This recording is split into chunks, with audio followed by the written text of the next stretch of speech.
નમસ્કાર દર્શક મિત્રો, ગુજરાતી ટેન લાઈવમાં આપનું સ્વાગત છે।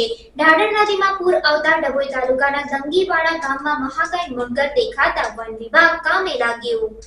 ડભોઈ તાલુકામાં 2 દિવસ પૂર્વે ઢાઢર નદીમાં પૂરની પરિસ્થિતિ જોવા મળી હતી। પૂરને કારણે 7 ગામોના મુખ્ય માર્ગો ઉપર ઢાઢરના પાણી ફરી વળ્યા હતા।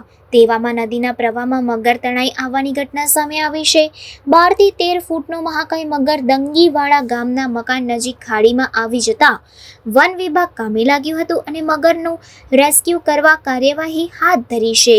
પૂર આવે એટલે જળચર પ્રાણીઓ રહેણાંક વિસ્તારમાં આવી જવાની ઘટના બનતી હોય છે। તેવામાં 2 દિવસ પૂર્વે ઢાઢર નદીમાં ઘોડાપૂર આવ્યું, જેને કારણે કેટલાક જળચર પ્રાણીઓ રહેણાંક વિસ્તારો અને ખેતરોમાં જોવા મળતા હોવાની બૂમો ઉઠવા પામી છે। ત્યારે ગત રોજ 12 થી 13 ફૂટનો મહાકાય મગર ડભોઈ તાલુકાના દંગીવાડા ગામના એક મકાન નજીક આવેલ ખાડીમાં જોવા મળતા સ્થાનિક રહીશો દ્વારા ડભોઈ વન વિભાગ અને નેચર સેવિંગ ફાઉન્ડેશનને જાણ કરવામાં આવી હતી। જે આધારે NSF ટીમ અને વન વિભાગ દ્વારા મગરનું રેસ્ક્યુ કરવા કાર્યવાહી હાથ ધરવામાં આવી છે। પરંતુ અંધારાનો લાભ લઈ મગર સ્થળ ઉપરથી પલાયન થયો હોય મગર રેસ્ક્યુ કરવામાં સફળતા મળી ન હતી। વન વિભાગ દ્વારા કાર્યવાહી યથાવત રાખવામાં આવી છે।